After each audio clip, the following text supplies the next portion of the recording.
Bueno, ante todo, muy buenas tardes a los presentes. El día de hoy, continuando con las exposiciones de los temas de este primer curso de interpretación de exámenes auxiliares, presentamos al doctor Gino Custodio, médico oncólogo del Hospital Nacional Arzobispo Loaiza y profesor auxiliar de esta universidad, Universidad Nacional Mayor de San Marcos. Doctor, le doy la bienvenida y puede comenzar. Buenas tardes. Muchas gracias por la invitación. Tal vez por algunos detalles técnicos, tal vez nos estamos tomando unos minutos, pero vamos a dar inicio. Sé que el curso son alumnos de qué año de carrera.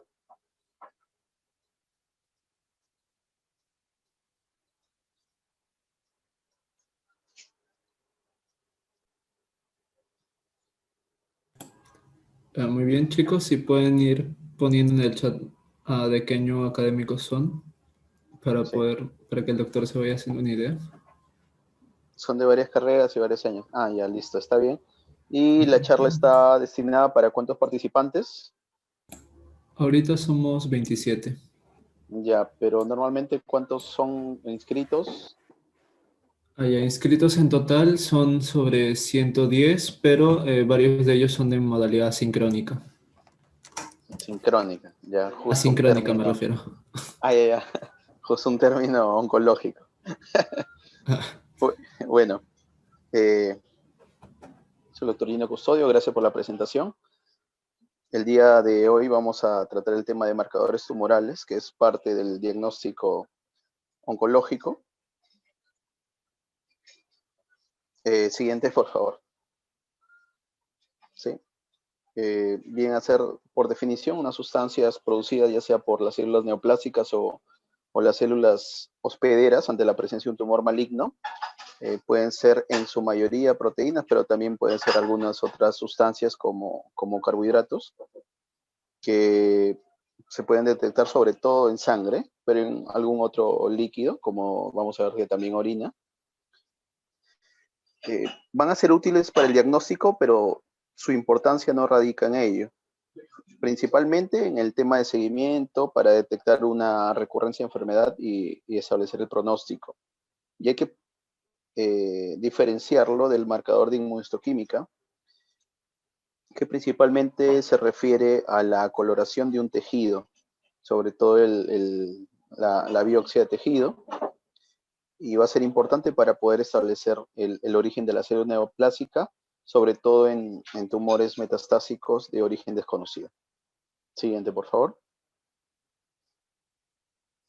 Y los marcadores tumorales van a ser vía diagnóstica. Nosotros no tenemos que partir de atrás para adelante, sino establecer un diagnóstico, establecer nuestro criterio clínico, una buena anamnesis, un buen examen físico, evaluar la epidemiología, los antecedentes, llegan a establecer la mitad del diagnóstico y tener en cuenta que estos marcadores tumorales van a ser solo de apoyo para poder establecer el diagnóstico como tal. Nuestro criterio clínico es el que más nos va a poder establecer estos diagnósticos de tipo de neoplasia.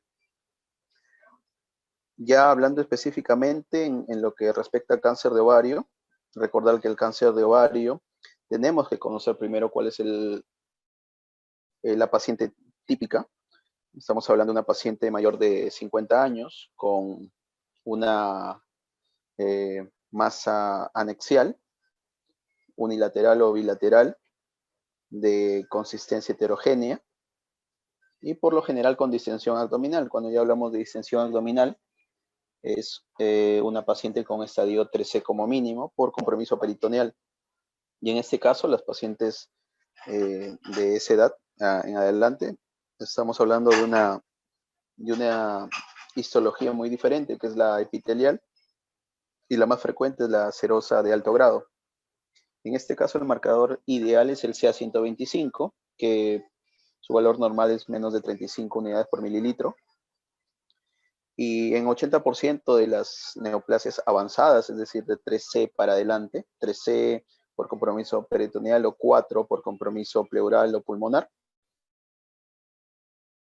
de 65 unidades. Y como recalco, se eleva más en tumores serosos que mucinosos. Es importante conocer la histología, porque por la histología vamos a poder ver un aumento relacionado a este subtipo. En la histología tenemos seroso de alto grado, seroso de bajo grado, mucinoso, y también tenemos histologías menos frecuentes. A conocer la histología de tumor de células germinales, sobre todo en pacientes jóvenes, menores de 30 años, sin necesariamente distensión abdominal, pero sí una masa que conlleva a un síndrome doloroso abdominal. Obviamente se va a encontrar cifras altas en estadios ya más avanzados y también ascitis, como había recomendado. Pero en el tema del cribado, en el screening, no está recomendado para poder hacer el diagnóstico. En el caso de pacientes postmenopáusicas, sí tiene que aunarse este marcador a una masa pélvica. Esta masa pélvica, que es una masa anexial, por lo general tiene contenido heterogéneo. Y aquella masa pélvica con un CA125 mayor de 95 y tiene un valor predictivo positivo del 95%. En el caso del escenario posoperatorio, es decir, una cirugía reglada, una citorreducción, se hablan de una citorreducción cuando se diseca útero, anexos, se hace biopsia peritoneal, biopsia de Piplon, biopsia de cúpula diafragmática, y con enfermedad residual menos de 1 centímetro, esa es una citorreducción óptima. Después de eso, y también después de la quimioterapia, que está basada en platinos y taxanos, una elevación mayor de 35 unidades indica que hay una enfermedad residual con una sensibilidad muy alta. Siguiente, por favor. Entonces, esta elevación progresiva, sobre todo que indica recidiva, se da a los 2 a 6 meses antes de haber una recaída clínico-radiológica. Siempre nosotros nos debemos que fijar en 3 cosas cuando evaluamos el seguimiento en el paciente. ¿Cómo es la presentación clínica? ¿Cómo son los exámenes de laboratorio, en este caso los marcadores tumorales? ¿Y cómo son las imágenes? Sobre todo la tomografía para hacer el seguimiento. Es por eso que esta elevación del CA125 va a ser previa a una evidencia de progresión clínica o evidencia de progresión radiológica. Siempre tenemos que juntar los 3 para poder establecer.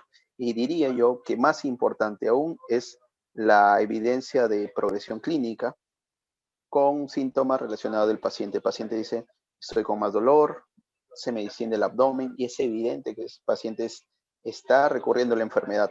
Recordar que pacientes con estadio 3 a 4 en cáncer de ovario tipo epitelial, el 80% va a recurrir en los próximos 5 años desde el diagnóstico. El hecho de que tenga negativa el marcador no va a excluir recidiva. Y también se puede elevar en procesos benignos que, digamos, no compete al caso, pero sí es importante conocer. Un hombre puede tener elevado el CA125, claro, por algún proceso inflamatorio abdominal, pero no en la vida vamos a pensar que es un proceso anexial, y ni mucho menos. Una vez iniciando la quimioterapia, si es que nosotros creemos conveniente dar quimioterapia con la elevación simplemente de CA125, no me va a tener mayor resultados, es decir, no me va a aumentar sobrevida y por el contrario sí va a empeorar la calidad de vida. Que yo solo base un tratamiento, en el caso de solo aumentar un marcador, estoy obrando de la manera menos correcta posible. Siempre debo agregarle la evidencia clínica y la evidencia imagenológica. Durante el tratamiento sistémico, posterior a cirugía o tal vez cuando ya la enfermedad es avanzada con alto volumen, un descenso del CA125 se relaciona con una eficacia con el tratamiento. Y se considera un criterio de respuesta cuando este descenso es mayor o igual al 50% del basal. Eso con lo que respecta al CA125 como marcador de cáncer epitelial de ovario, que es muy diferente al tumor de células germinales. Siguiente. En lo que respecta al cáncer de mama, ahí de la misma forma van a tener algún apoyo los marcadores tumorales, pero dado la frecuencia que se convierte en la más frecuente en el mundo, en mujeres y en el Perú, es por eso que deben conocer bien este tipo de neoplasia. Hablan del autoexamen. El autoexamen es importante, claro, pero cuando es una lesión de más de 1,5 cm y 2 centímetros. Pero ¿qué pasa con las lesiones menores a 2 centímetros? En ese caso, un screening en pacientes mayores de 25 o 30 años con mamografía y ecografía sería lo más recomendable. Los marcadores sí me pueden ayudar en el caso quiera evaluar una paciente metastásica. Es decir, considerarlo como screening no sería lo más recomendable. El CA15-3 y el CEA, ambos sí se encuentran elevados en enfermedad metastásica. ¿Y cuando hablamos de enfermedad metastásica en cáncer de mama? Cuando hay compromiso generalmente óseo, que es en los subtipos hormonales, cuando hay compromiso hepático, pulmonar, o tal vez cerebral, como es en los subtipos más agresivos, a saber, el subtipo ER2 o el subtipo triple negativo. Es por eso que nos ayuda bastante en el seguimiento. Vemos ahí que hay una elevación hasta el 70% de pacientes que aparentemente, bueno, están sin síntomas, pero sí son metastásicos. Se va a recomendar en el screening, perdón, no se va a recomendar en el screening, ni en el diagnóstico, ni en el estudio de extensión pronóstico, ni en el seguimiento, pero sí va a ser más recomendado en pacientes en escenarios metastásicos. Y también para poder llegar a evidenciar respuesta al tratamiento sistémico.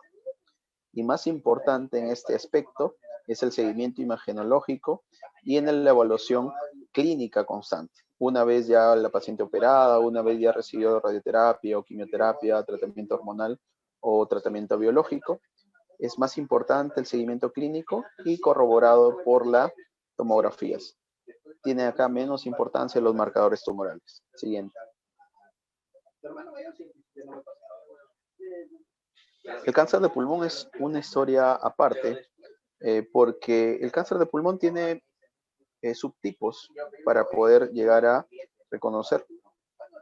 Las dos formas importantes de dividirlo son el carcinoma microcítico de pulmón, o el de células pequeñas, o el OATCEL, células en avena, también conocido, que clínicamente reconocido en pacientes ancianos, fumadores pesados, es decir, 30 paquetes por año, con lesión central, con síntomas inespecíficos o generales, como son la fiebre, la baja de peso. Y cuando hablamos de carcinoma microcítico, la célula de origen es la célula neuroendocrina y por lo tanto el marcador ideal para diagnóstico y monitorización es la enolasa neuroespecífica. Niveles mayores a 100 van a sugerir el diagnóstico. Y recordar que esta es una enfermedad que desde el diagnóstico es agresiva, es decir, la vamos a encontrar diseminada por diferentes órganos, a saber, el hígado, el pulmón contralateral, el hueso, inclusive el cerebro, alto riesgo de compromiso cerebral. Y también va a ser importante para monitorizar el tratamiento. Estos tipos de pacientes tienen alta respuesta con la quimioterapia. En el caso del carcinoma no microcítico, tenemos dos divisiones, que es el escamoso y el no escamoso. El escamoso, también llamado epidermoide, va a tener elevación del cifra 21.1 y es el que más va a ser sensible en este subtipo. En el no escamoso podemos dividirlo en adenocarcinoma, que es el más frecuente de los cánceres de pulmón, y el carcinoma de células grandes. En este caso último, el CEA va a estar elevado. El CEA tiene varias utilidades. Ya hemos hablado que tiene utilidad en el cáncer de mama, en el cáncer de pulmón, en el cáncer de colon, en el cáncer gástrico. Tenerlo bastante en cuenta. Siguiente.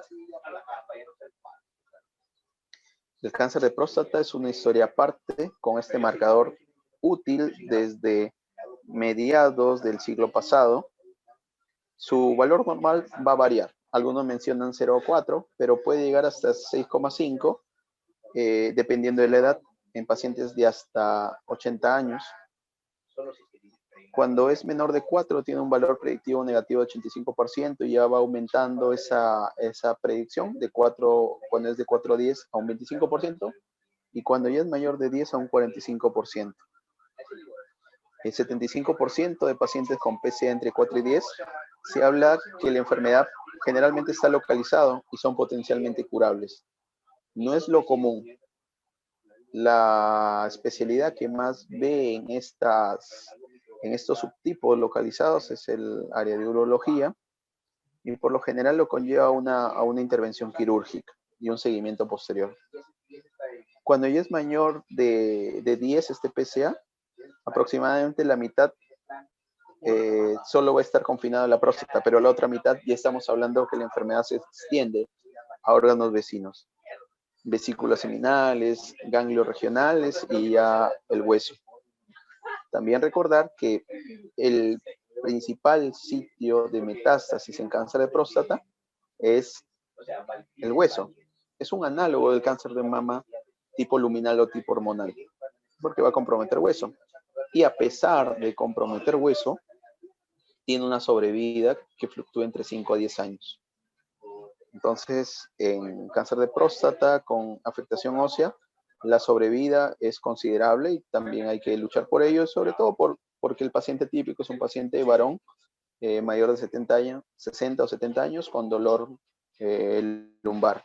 Y por qué no, cuando progresa la enfermedad, hablar de una compresión medular y se evidencia con disminución de fuerza en miembros inferiores. No hay elevación del PCA en subtipos más indiferenciados, a saber, el tipo neuroendocrino. Puede existir un carcinoma neuroendocrino en, ¿qué pasó ahí? En cáncer de próstata, y en ese caso no hay elevación, pero sí se evidencia la enfermedad. Compromiso tumoral prostático, compromiso nodular en hígado, en pulmón. No ha demostrado utilidad en cuanto al screening, no disminuye la mortalidad, pero sí es importante en pacientes que quieren hacer este examen, aunarlo, adicionarle el tacto rectal en pacientes mayores de 50 años, siempre y cuando no haya factores de riesgo.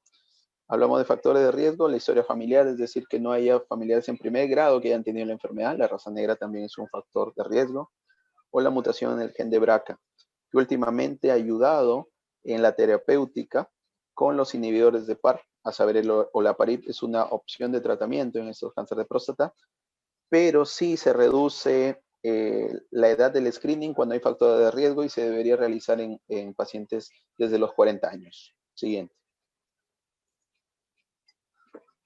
En enfermedad localizada, la elevación del PCA adicionado con el tacto rectal y también, porque no, una ecografía que me oriente de un nódulo prostático, me va a exigir la toma de biopsia. Y esta toma de biopsia tiene características especiales, dado que tiene varios lóbulos. La próstata son como mínimo 12 biopsias las que se toman para poder definir una gradación de este cáncer de próstata conocida como el score de Gleason, que va a establecer de una forma u otra el pronóstico. Va a determinar la población más frecuente y la segunda más frecuente, que va a variar de 1 a 5 para la primera y de 1 a 5 para la segunda, y se hace una sumatoria como mínimo en 2 y como máximo en 10. Las de más alto riesgo son las de 8 y 9 y 10, es decir, de más alto riesgo de recidiva. En caso de enfermedad avanzada, y eso recuérdenlo, tengo un paciente de 70 años con dolor lumbar y tal vez con clínica de compresión medular, evidentes lesiones óseas por imágenes y un PCA mayor de 100, es un adenocarcinoma de próstata hasta que no se demuestre lo contrario. Un PCA mayor de 100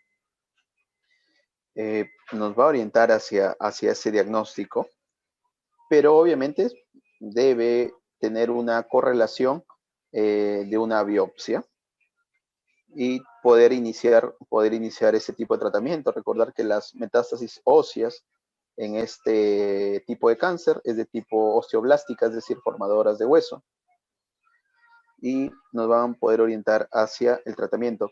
El PSA se puede elevar, sí, en pacientes con algún tipo de inflamación, prostatitis, una cistitis o tal vez una colocación de sonda, algún tipo de intervención, pero no van a ser tan alta. Esta elevación varía entre 10 a 20. Mayor de eso ya debemos orientarnos hacia un diagnóstico de cáncer de próstata. Cuando hablamos de una enfermedad localizada, en este caso, enfermedad localizada, los factores pronósticos más importantes va a ser el PSA, el estadio, es decir, cómo es la T, qué tejidos circundantes van a estar relacionados, el Gleason, como ya hemos mencionado, menor de 7, 7 o mayor de 7, necesarios para el pronóstico. Y ahí podemos establecer bajo riesgo, riesgo intermedio y alto riesgo. Los de bajo riesgo va a ser importante el control solo con la observación. En mediano riesgo ya debemos aumentar algo al manejo, como son la terapia de privación androgénica, y en alto riesgo es la misma terapia, pero de mayor tiempo de aplicación. Es útil el PSA luego del tratamiento quirúrgico o la radioterapia. Ambos son los tratamientos de elección, cualquiera de los dos, en enfermedad localizada. Y en este caso, un aumento mayor o igual a 2 desde el nivel basal, ya estamos hablando de una residuidad bioquímica. Obviamente, ¿cuáles son los órganos que llegan a elevar este PSA o que llegan a formar? Aquellos que producen testosterona, testículo, glándula suprarrenal, inclusive estamos hablando del el eje central. Si en un paciente que ya está con enfermedad avanzada, hay al menos 2 a 3 aumentos de PSA con un nivel de castrado, es decir, testosterona menos de 50 nanogramos, y nuevas lesiones óseas, en este caso vamos a establecer un diagnóstico que se llama resistencia a la castración. Es algo inminente este diagnóstico de resistencia a la castración, que se da una vez iniciado el tratamiento. Puede ser 6, puede ser 12 meses o puede ser más, dependiendo de la respuesta del tratamiento. Siguiente. Los tumores de células germinales también son un diagnóstico muy importante. ¿Por qué es importante? Porque es de la población más joven, entre 15 y 30 años. Y también porque su tasa de cura es más del 90%. Estos tumores de células germinales se pueden encontrar en testículos y en ovarios. En el caso de testículo, que es el más frecuente, pacientes jóvenes, pacientes con una gran masa testicular y que en la mitad, tal vez en la mitad de los pacientes ya hay enfermedad avanzada, enfermedad a hígado, pulmón y por qué no a cerebro, pero tal vez por el temor a la evaluación de una masa testicular, el examen clínico se deja pasar por alto. Son grandes masas de 5, 10, 20 centímetros.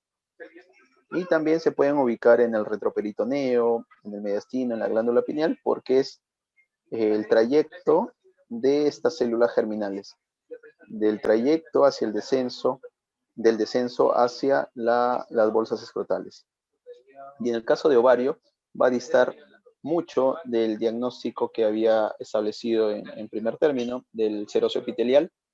Acá estamos hablando ya de pacientes jóvenes, menores de 30 años, con masa anexial, sin necesidad de distensión abdominal ni de ascitis, solo acompañado de la clínica de dolor, y también tenerlo en consideración. Entonces, si tenemos eso, un paciente con masa anexial joven, o en hombres, una masa testicular, masa retroperitoneal, masa mediastinal, vamos a ir estableciendo este diagnóstico e ir solicitando ya a la brevedad estos 3 marcadores muy importantes. El alfa-fetoproteína, que me va a poder ayudar a definir, en el caso de tumor testicular, ¿es un seminoma o es un no seminoma? Cuando se eleva el alfa-fetoproteína, ya estamos hablando de un seminoma, que es un tumor más resistente, con más subtipos, a saber, el carcinoma embrionario, el tumor de saco vitelino, el coriocarcinoma. El seminoma es un tejido más compacto, de menor riesgo de transformación y mejor pronóstico. El alfa-fetoproteína sobre todo se encuentra elevado en carcinoma embrionario y en saco vitelino. La beta-HCG también es importante. No tendría por qué encontrarse elevado en pacientes varones y se relaciona más que nada con coriocarcinoma, el peligroso coriocarcinoma, sobre todo cuando tengo cifras mayores a 100.000 o 500.000. Cifras ya mayor de 1.000.000 por lo general se acompañan de lesiones cerebrales y el riesgo del coriocarcinoma es que son lesiones muy sangrantes y hay que estar a la expectativa de este tipo de marcador. Beta-HCG no tiene por qué estar elevado en pacientes varones, ni siquiera detectable. En caso de mujeres, hay que hacer una comparación del nivel que le corresponde a pacientes según su gestación, porque también se puede encontrar elevado en la enfermedad trofoblástica gestacional, en las molas incompletas. El DHL también es un marcador que acompaña, pero sobre todo como un marcador que orienta hacia la carga tumoral. A mayor carga tumoral, mayor elevación del DHL, pero es inespecífico porque también se va a encontrar elevado en tumores como el sarcoma, en cáncer de próstata, en mielomas, en linfomas. Pero también tenerlo en cuenta para valorar la carga tumoral. Siguiente. Otro diagnóstico importante es el hepatocarcinoma. Epidemiológicamente se puede encontrar en zonas donde no se llegó a realizar la vacunación con hepatitis B. En el Perú hablamos de Huánuco, Ayacucho, Cusco, pero podemos establecer el diagnóstico nuevamente teniendo algo de criterio clínico. Si un paciente viene de esa zona y ya ha tenido una infección por hepatitis B tipo crónica, tipo B o tipo C, y además ha sido un paciente cirrótico, ya sea por alcohol o no ha tenido causa alcohólica, si se llega a determinar por una tomografía trifásica una lesión mayor o igual a 2 centímetros con el efecto washout, es decir, una captación precoz en fase arterial o una liberación tardía en fase venosa, si es una lesión mayor o igual a 2 centímetros, ya no hay necesidad de hacer la biopsia, eso ténganlo en cuenta. Si es una lesión mayor o igual a 2 centímetros con TEN trifásica y efecto washout positivo, ya no es necesario hacer una biopsia. Pero si hay la duda, sí, se llega a realizar esta biopsia. Y tal vez una resonancia con el fin de plantear una conducta quirúrgica. Pero casi tiene un valor importante, porque hasta antes del 2015 se establecía como criterio diagnóstico un alfa-fetoproteína mayor a 200. Pero lo que sabemos en la actualidad que es 80% de hepatocarcinomas van a elevar el alfa-fetoproteína. En los otros 20 no. Entonces, tenerlo en cuenta para poder establecer el diagnóstico. Si tenemos esta TEN trifásica positiva, tenemos una lesión única, que generalmente se acompaña así el hepatocarcinoma, una lesión grande, única, con alfa-fetoproteína elevada, un paciente como he mencionado, epidemiológicamente de esas zonas de no vacunación en el Perú y con el antecedente de hepatitis, entonces podemos establecer el diagnóstico de hepatocarcinoma. Siguiente.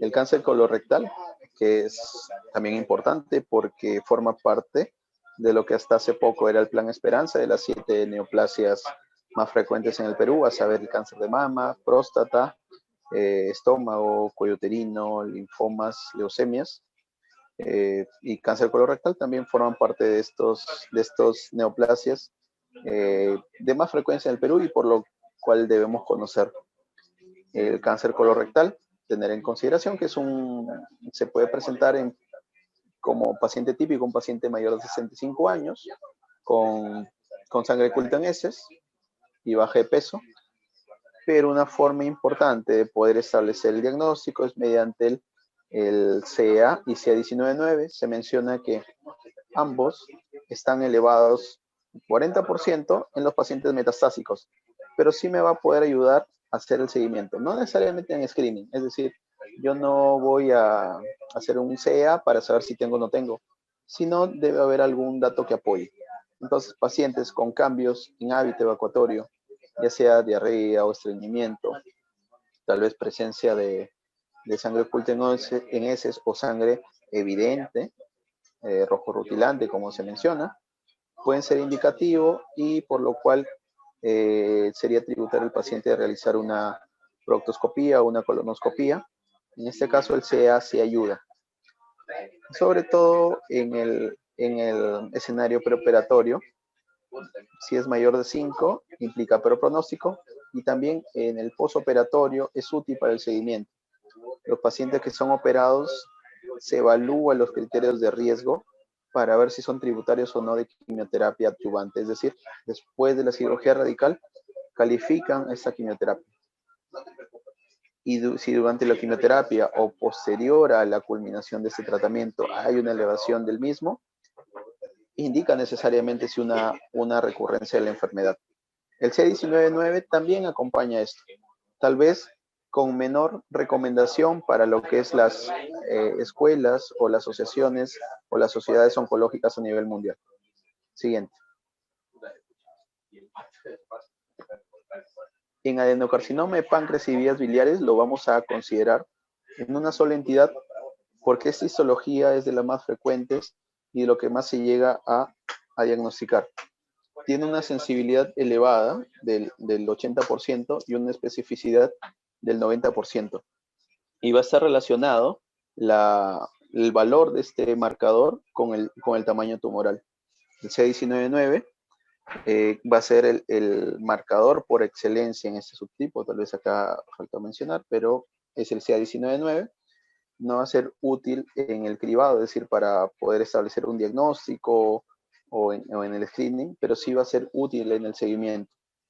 Pacientes que tal vez van a ser intervenidos quirúrgicamente y luego de esa intervención va a haber un aumento. O tal vez pacientes que ya han culminado el tratamiento y se va a ver una elevación. Estos pacientes tienen valores más de 300, 600 o 900 y sí va a orientar hacia ese diagnóstico. Si tenemos dudas ante una tumoración intrahepática, podemos hacer la diferencia con el CA19-9 y el alfa-fetoproteína. Si se eleva el alfa-fetoproteína, probablemente estamos hablando de un hepatocarcinoma, pero si se eleva el CA19-9, estamos hablando de un adenocarcinoma de vías biliares, porque también tenemos tejido de vías biliares dentro del hígado, el colangiocarcinoma intrahepático. El adenocarcinoma de páncreas es más distal y cercano al duodeno. Siguiente. Ya como unos subtipos importantes a conocer, el cáncer gástrico, si bien no ha habido una determinación de algunos tipos específicos, sí nos va a ayudar los dos marcadores que se utilizan para el cáncer colorectal, el CEA y el CA19-9.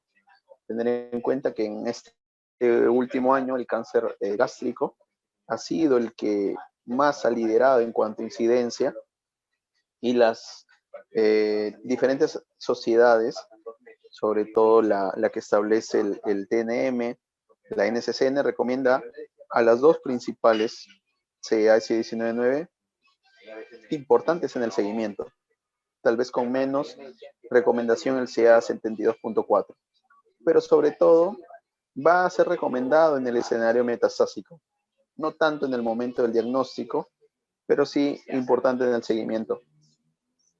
El cáncer de tiroides también es importante tenerlo en consideración porque primero lo debemos dividir en los dos grandes subtipos, el diferenciado, que es decir, células muy parecidas al tejido normal, y el indiferenciado o pobremente diferenciado. El diferenciado vemos subtipos como el folicular o el papilar, que son los más frecuentes, en el cual la elevación de tiroglobulina va a estar relacionado con la cantidad de masa tumoral. En el caso del indiferenciado, tenemos el tipo medular y el anaplásico. Ambos de mal pronóstico, peor aún el anaplásico. El medular se relaciona con elevación del CEA y la calcitonina. Y el DHL al anaplásico, que tiene un pronóstico muy pobre, menor a 6 meses. Son masas muy grandes que evolucionan desfavorablemente y claramente va a estar relacionado con la elevación del DHL por la carga tumoral. En el caso de tumores neuroendocrinos, que se va a ver gastro, entero, neumopancreáticos, porque se puede desarrollar o se puede originar en pulmón, en estómago, en vía biliar, en colon. Tenemos la cromogranina A, que puede ayudar, pero actualmente tiene una categoría menor en recomendación. Actualmente la 5-HIA, 5-hidroxiindolacético en orina, ha ido desplazándolo para poder establecer el diagnóstico. ¿Y por qué no? Establecer también lo que se mencionó en el carcinoma microcítico de pulmón, la enolasa neuroespecífica. En el caso de linfomas, obviamente es importante la biopsia, pero nosotros nos podemos ayudar en la clínica del paciente. Los famosos síntomas B, ganglios periféricos. Los síntomas B son la fiebre, la sudoración nocturna, baja de peso, el 10% en los últimos 6 meses, pero las adenopatías periféricas, el prurito o tal vez una masa mediastinal, son los que al final van a establecer el diagnóstico y mucho más la toma de biopsia. La DHL nos va a ayudar para poder establecer un pronóstico y también valorar qué tanta carga tumoral hay. La beta-2 microglobulina también va a ser importante como marcador. Y en el caso de mielomas, la beta-2 microglobulina es importante para establecer la carga tumoral, más aún para establecer el riesgo en cuanto a la evaluación del paciente, el famoso ISS, para poder establecer el riesgo del paciente y también el pronóstico y la sobrevida. Digamos, es la parte teórica que les convenía explicar. Yo estaría muy gustoso de que puedan haber preguntas o alguna aclaración, y si hay alguna presentación de algún caso que quieran comentar, bienvenida. Si no es tal vez de forma verbal, lo pueden poner en el chat. Yo sé que hay miedo escénico, pero de la misma forma estamos presentes para poder absolver ante esas dudas.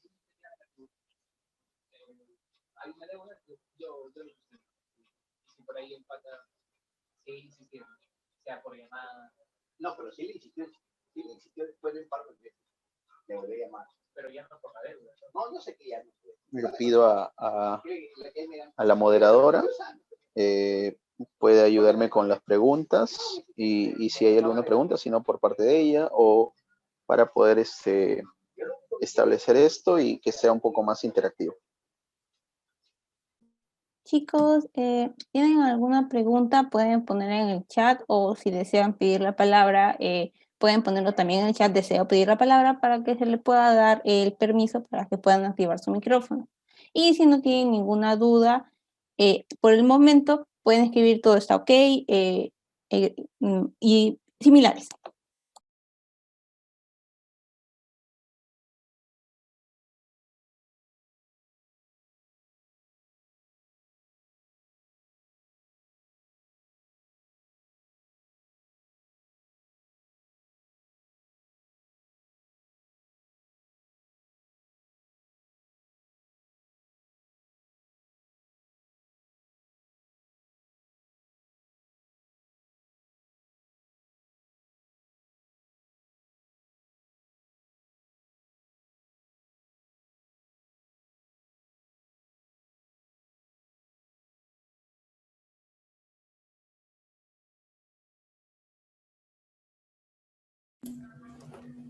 Muy bien, doctor. Parece que no han habido preguntas sobre su clase, así que al parecer todo ha quedado completamente claro.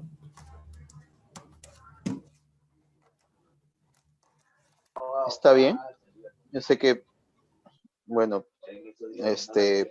ante cualquier duda, igual les voy a dejar mi correo ante cualquier presentación. Si quieren discutir un caso o tal vez una pregunta que quede inconclusa, ahí envío al chat para todos. Y bueno, siempre es un gusto colaborar con su universidad. Le tengo bastante aprecio y también aprecio el tiempo de los participantes, que bueno, he visto que son 30.